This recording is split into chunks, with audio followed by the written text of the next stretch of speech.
Okay, good morning, everyone. Now, Laurie and I were just talking third time's a charm. This is our third go at this, and it's going to be a great interview.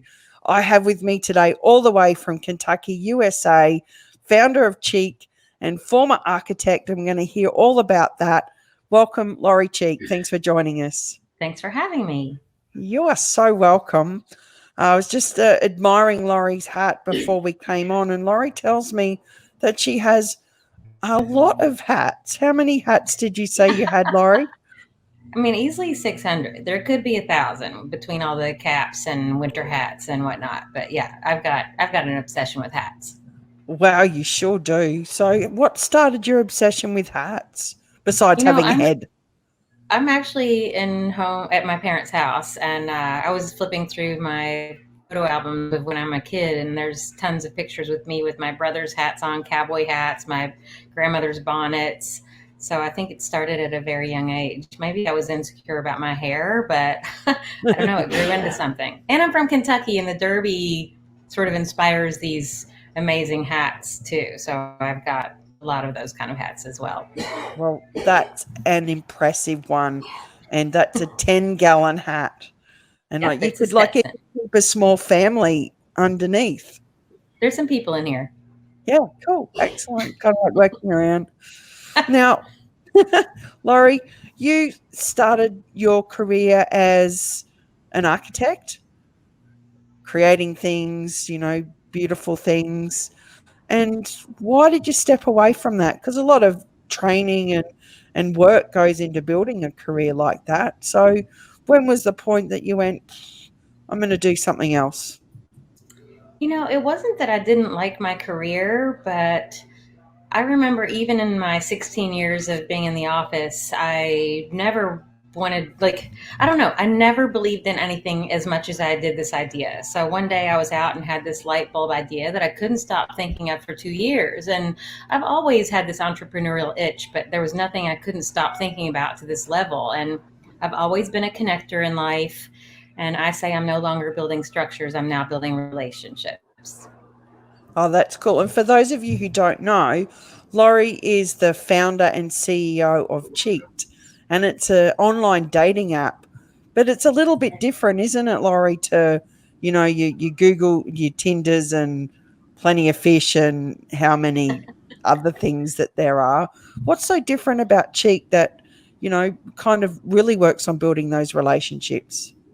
Well, the unique thing is that when online dating started, I remember thinking, who are these people? I think it's so weird to shop for people online. And now that that's a normal thing, I love the idea of actually people meeting in person. So our app works via Bluetooth technology. So if you're in a crowded space at a club or a bar, which isn't really happening a lot right now where we are, maybe opening up to where you are, our Bluetooth connectivity acts like a beacon and it will connect you with someone that's in the same space. So you can see who's behind that column at the end of the bar. You may not be looking around because everyone's looking down at their phone. So our app gives you an opportunity to see, like, oh, there's this guy, Matt. He could be the love of my life, and he's right down 30 feet from me. And you can like look up and go, oh yeah, he's all right.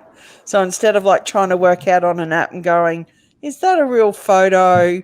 Like, do they really look like that? It puts you in direct contact with people. Exactly. I mean, I say I've been at so many bars in New York where I'm looking at people flipping on Tinder at the bar when if they just put their phone down and looked up, the love of their life could be sitting right next to them, but they wouldn't even see it. And I think that's a real problem with what technology has done to dating. So does it use geolocation? Well, it's Bluetooth. So Yeah. basically everyone has their Bluetooth on. It's low energy Bluetooth, so it doesn't drain your battery. But I think now everyone's pretty much got their Bluetooth on with every smart connected device. But yeah, it's just tells you, and it's real time too. So it's not after the fact like a geolocator or a normal GPS connectivity app. So when you're working as an architect, were you working for yourself or were you working for I don't know, they called agencies or I must uh, have had 9 or 10 different employers over a 16-year period in my career. And, I was just never happy. I remember going to work at 9:15 every day, always getting in trouble for being late, and I'm never late to anything.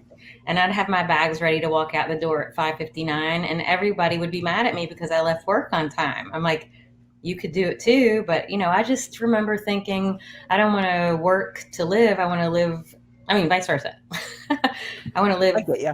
work to wait, live to work. Yeah, no, I want to my live to work. priority is living, but now I'm living a lifestyle. Like I'm working a lifestyle. So work and life are just all the same thing, and I've never been happier. It's freeing, isn't it, when you go, I am the master or mistress of my own journey, and I don't have to worry about punching clocks and sitting next to people who annoy me. Yeah, I mean, I'm pretty sure if I had a job right now, I wouldn't be sitting here talking to you about the amazing things that have happened in my life because this has been a really amazing journey over the past 10 years. Mm. So where did the idea of cheeked come from? And I love the Well, name, by the way. It's a beautiful thank play you. on your last name. And it's cheeky. People get cheeky with each other on the app. But I was out to dinner with an architectural colleague about 12 years ago, and he slipped his business card to a woman as we were leaving the restaurant. And I remember thinking how smooth that was. It was non intrusive, but he'd written on the back of it, "Want to have dinner?" And I couldn't stop thinking about that gesture. It was like handing a note to someone from the second grade that said, "I like you." And 2 years later, I launched Cheeked in the version one, which was handing out dating cards. So it said, "You've been cheeked" on one side, and the other side would have these funny pickup lines like, "Where have I been all your life?" or "Act natural, we can get awkward later." And there was a code on that card that the recipient could type in on our website and find the profile of the person. So we call that online dating in reverse. So basically, you'd seen the person, you knew what they looked like, and they could type in the code and find you online. So So that's how it started. that was the first phase of cheeked. So then you Yes. moved to the app. So how long's the app been around for? I guess it's been since right after I went on the famous show, The Shark Tank, and they shot me down. Um, we sat down and reinvented the real life dating concept into this Bluetooth app because this technology was available now as it wasn't before. But, I'm still so obsessed with those cards. And one day I'm going to bring back those cards because that gesture that guy did 12 years ago was what jetted me out of my 16-year career in architecture and design. And I still feel such passion for those cards. But I don't know. For some reason, I think they may be ahead of their time. And I could bring them back one day and they'd be bigger and better than they were before. People will go, that Laurie, she's a trailblazer. Who would have? But it's such a simple concept, isn't it? Because they are just cards. And like you said, it was when, at school you'd pass notes to somebody that you liked. And I think it brings a humanness back into that contact with another person. Exactly. And, even before online anything, people used to write their phone numbers down in the lipstick and hand the napkin and the phone number. And people used to walk up to each other at bars and say, "Hey, baby, can I buy you a drink?" I mean, that doesn't happen anymore. I think it's nearly impossible to meet people in person in places where we used to meet each other. So that was sort of what I saw was starting to be the missing link in real life dating. And now I just think it's completely out of control where dating has gone. Oh, I'm so glad that I don't have to date because I think that it'd be overwhelming because look at how many men send dick pics. And I don't know where they went, okay, that's what a woman wants to see before she meets me in person. Yeah. It's I crazy. mean, I don't know. Maybe there's more women that want that than we know, but like, yeah, I don't get it. I don't get why I, that's still a thing. I think we should do a survey. Survey says. So when you went on Shark Tank, because, like people go onto Shark Tank and thinking, I've got this great idea, they're going to love it, I'm going to get an investor, and then it's sky's the limits. What was it like standing there and having someone shoot your idea down? I mean, it was I knew what I had done. Like, I knew I came up with this really cool concept, and I knew I hadn't made any money. And these sharks are really into, oh, how much money can I get if I invest in this? And I just don't think they got the idea. Like, they were older. I mean, they're 50s, 60s, 70s, even millionaires. They're all married. They don't know what it is to be a single woman in New York City. So I just don't think they got the novelty or the cuteness of it, or really the concept of how difficult it is to meet people. So even though they all shot me down, they cut this out of my episode. But when I walked off the stage, I looked at each one of them and I said, "Trust you will all see me again." And I turned around and walked off. I mean, that meant I wasn't going to give up. Yeah, absolutely. It's it's interesting concept, isn't it, when you have such a public um, refusal of an idea, but you didn't let it stop you. What do you think the a couple of words that just best describes you? So if you were sitting down and someone said, "So, describe yourself, Laurie," how would you describe yourself? I mean, I think so many other people have said this word to this point that I think it's really overtaken who I've been over all the difficulties I've been through, but definitely resilient. But for me, I think that word stems from how stubborn I've been my whole life, which is not necessarily always a good thing, but it's why I'm still at it. And this is the year that my business turns 10 Wow, this month. 10 Yep. years. That's a huge achievement. I don't know what small business stats are like in the US, but most small businesses in Australia are, many are done and dusted by the time they reach the fifth year. So, what advice would you give to someone who's, you know, still battling on and going, this is a great idea. I just need someone who will believe in me and keep going. So, what would you say to them? I mean, I think you have to believe in yourself first more than anything. Like, even when I started and every hurdle I hit, I just remember thinking I'm betting on me, and I knew myself better than anyone. And I knew who I was banking on, who I was investing in, who I put my entire savings account in. So I think it's about giving up your self doubts first, and getting every sort of supportive network around you, which means friends and family, destroying any sort of naysayers. But I think I'm going to be that crazy entrepreneur that at the end of times that says this journey of entrepreneurship is not always about the money; it's about the journey. What are some of the key things that you've learnt on this journey besides resiliency? But I think that you already had that in spades. What's something that surprised you that you've learnt? I mean, I think putting yourself out there I mean, like me putting myself out on national television, I think most people would have crawled in a hole and never come out after what happened to me with 8 million viewers, seeing me get shut down that way. And it just fueled me to succeed even more. But I don't know, to just really listen to criticism quickly and, identify, can I get out of this? Is there a way to improve on this? But I think also surrounding yourself with a proper team. I mean, out of the gate, I got two business guys on my team. We really needed a tech person, and technology was our downfall for 4 years straight. Like, I needed a technology founder when I launched. And finally, around the time of the Shark Tank, I got one on board. That's changed our entire game, and that's how we were able to sort of reinvent Cheeked into what it is to this day. So I think So along the people are way, everything. People are everything. mm, so along the way with Cheeked, have there been any other hurdles that you've had to come over? You got a tech guy on board. Was it a hard app to sell, given that it did require people to actually look up from their phones? Yeah, I mean, I think it's still a whole new concept. And the major problem is getting people enough users that are in that 30-foot radius of each other. So, like where I am in Kentucky, this is going to do no magic at all because the closest neighbor is way further than 30 feet away. But, we're also up against these monster invested giants like Match.com, Tinder, Bumble. I mean, we're just like a 2-person team, and we have been lucky enough to stay in the game as long as we have.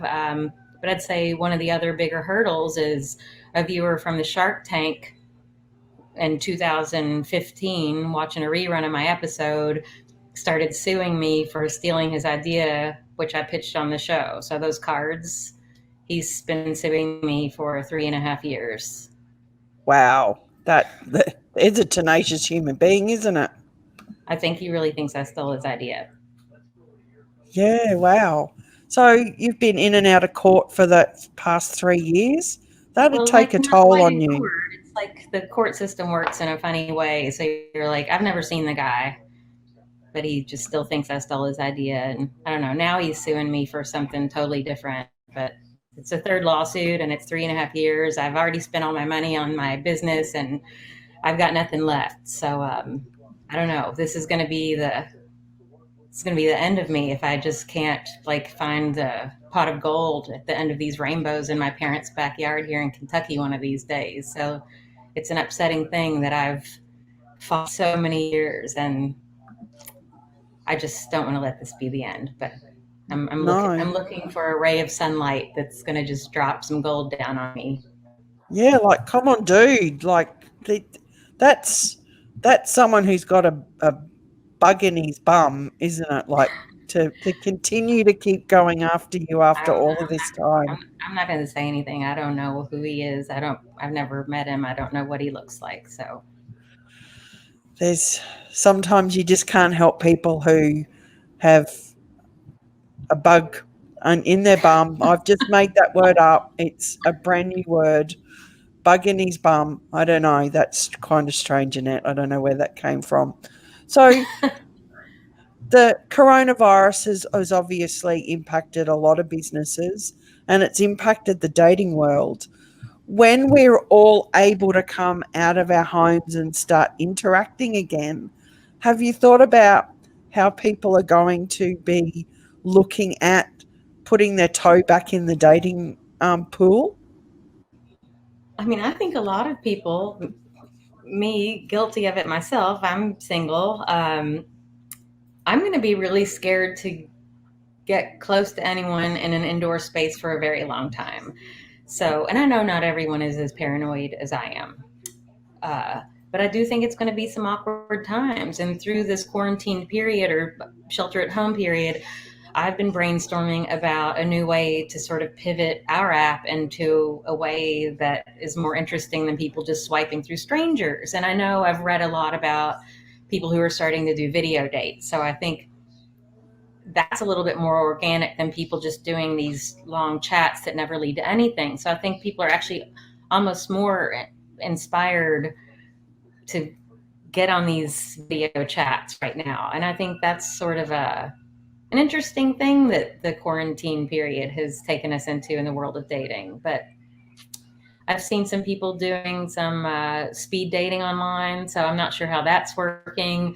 I saw one other company that was doing something really cool where I guess it's almost like you're a startup pitching your business through a PowerPoint presentation, but you're actually pitching your friend to someone else through a PowerPoint. So I don't know. I've seen some neat things come out of this, but I've got an idea that I'm talking to a developer about that I really wish he'd help me because I don't have any money to do it. I've got the idea. I'll market the crap out of it, but I just need the brains behind that. Someone to back you on it. Yes. It's like, come on. So you retreated to Kentucky to get it. Like, things are pretty crazy in New York right now, aren't they? I mean, I've got a lot of friends there that are telling me what's going on, sending me videos of them walking out in broad daylight and to all the places that we used to hang out, and there's no one there, which I think is a good thing that the streets are empty. But then also on nice days, the parks are cluttered with people, which I just think is crazy. Yeah, I'm gone until I don't know when, and I may not ever go back. You might just stay there with your 10-gallon hat. Well, it looks like a much more beautiful place than New York. You've just got those big, wide open spaces behind you. I'm telling you, I haven't spent as much time in the grass as I have in the past 2 months in like 25 years. It's been like bringing me from the concrete jungle back to nature. I'm outside in the backyard every day hearing crickets and frogs and birds singing. And I don't know, it's sort of what I think I've really needed in the end. So maybe that's the silver lining of all of this for me. Well, it's been a great opportunity, albeit the horrible things that have happened, for many of us to pause and look at where we're going and what we're doing. So, yeah, I totally agree with you. So, let's go back to business. And I know this isn't a business show, but I'm really fascinated because, you've apps are something that we're seeing pop up more and more. When it comes to promoting something new, what did you find worked the best? I mean, I know that you hired a PR company for a while and that didn't kind of work. What was the most effective thing that you found to get your story out there? I think my creative background came in very handy when I realized I needed to market my business because I was just firing all these ideas that I thought were going to take off. And we launched in May of 2010. And I remember thinking, who are 20 journalists in New York that would want to know this story? Like, because I know it's going to change the world of dating. So I put one of those little cheat cards in a black bubbled envelope and send them to 20 editors. Within 3 months, we were on the cover of the style section of the New York Times, and it said, moveovermatch.com, Cheeked is the next generation of online dating. So Nice. it was the coolest thing ever. I mean, the New York Times, that was probably the biggest day of my life in this business for a decade, like bigger than the Shark Tank. So I And just that's think it's saying like, something. yeah, but it's just something simple. Like, I don't know, 10 years ago, I don't have a marketing business background, nothing. And I made so many mistakes because of that. But there was something about the simplicity, the envelope, like the whole way we packaged the thing with one simple card in it, no note, nothing. Like it led to that article, which I just thought was so cool. And that article led to things after things after things. And then I like got into guerrilla marketing in New York. I just started doing all this crazy sidewalk chalk, posting cheeked cards all over the world, dropping them in people's pockets and bags and hats and just everywhere. I'd just plastered New York City with these cards. Then I was at the airports traveling. I would put them all over every city I went to. It was like my job. It was my job. When you're an architect, were you someone who would put herself out there, drawing attention to, like look at me, this is who I am, or were you a quiet, just head down, get on with it type of person? I mean, all the years of me being an architect, everybody was like, "I don't believe you. You were like, you're not an architect. Like, you don't have the black hair and the black glasses and the all of it." I mean, maybe deep down, that was never what I was meant to be.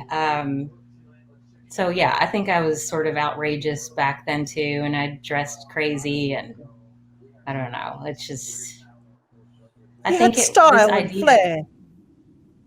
I was definitely not your typical architect for sure. Yeah, well, you look like a pretty funky, cool chick. So I might have to send you Thank you. some I of wish my we were band. closer so we could have a social distance drink together. But We this could. is a good start. I'll go and pull out some of my hats. I would love that.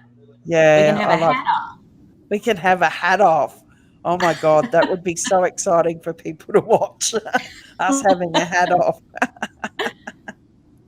So I would beat you. I'll tell you that much. you would win. You would Yeah, win. I would win. I'd I'm win. just going to concede right now. You would win. There's no way. Oh, the lovely Tracy's just said there's no such thing as typical or normal. I love that. Love it.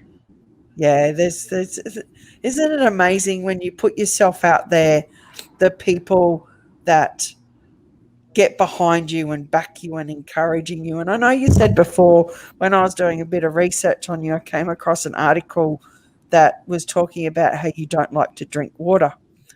And I commented to you, isn't it strange what gets attention? So, how popular was that article? Insanity. I mean, when that thing came out, it was on 60-second documentary. The comments on that, I couldn't even get over it. People were getting so mad. They were talking about how I was raised, getting mad at my parents. And then I realized when this article became so big that my mom and dad actually don't like water either. Like, I mean, they drink it. I actually don't hardly ever drink it. And if I drink it, I've got to put like Crystal Light or some powder or hydration stuff in it. Like, I just do not like the taste of plain water. And if it's warm, it's just gross. So I don't know. But that thing went viral. I mean, it started out in an article in Mel magazine. Then it went to 60-second docs. Then it went to The Guardian in Nigeria. It went to some other website in Indonesia. I don't even know why. I don't know why it's such a big deal, but I don't like it. And that thing went all over the world. It's like, what's Laurie Cheek known for? Her water consumption. Yeah, It's yeah. like, do you think that there is such a thing as that any PR is good PR? I do. And during this lawsuit, I've had some funky articles come out, but still, the truth will come out, and it's still, these links lead back to my business somehow. And I've done my best to sort of clear my name up to now, but it's still going on. But yeah, even the Shark Tank, my failure on the Shark Tank led to millions of people watching and thousands of people emailing me the next day saying, whatever you do, don't give up. These sharks are out of their mind for not investing in this business. I mean, I did have like 50 investors that had emailed me in a 3-week period after that, wanting to have a conversation. None of them turned out to be the right fit, but still, I mean, that was sort of PR that most people would have looked at as bad, but I don't know, somehow I crawled out of that hole and I reinvented things and Uh, still sort of at it. I guess that's it, isn't it? You've got to be constantly reinventing yourself, don't you?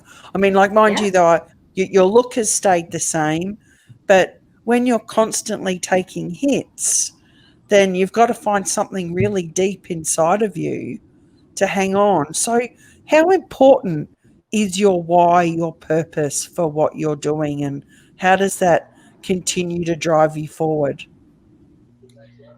I mean, it's going to be very painful if I had to shut this chapter right now. And I just keep trying to look back at, wow, I've done a lot. I mean, I've been flown around the world and back to speak about this journey of not giving up. But I joked a long time ago that I believe in this idea so much about connecting in the real world that I could be 60 years old.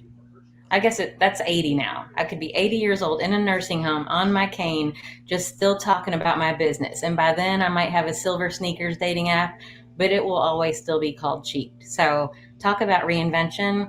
I'm not ready to let this slip through my fingers. And I'm just still here in seclusion, in isolation in the country, trying to think, what can I do with this just to not let it fall by the wayside because I've put everything I have into this. Oh, Laurie, look, you're a true definition of an entrepreneur and what we call here a gutsy Sheila. So that's a compliment. Thank you. So, Laurie Cheek, thank you so much for joining us, talking about your app Cheek and your journey to where you are now. And we really look forward to you coming out of seclusion and bringing more of us together in a more meaningful way so that, love rules the world. Thanks so much. I agree with you. Thank you.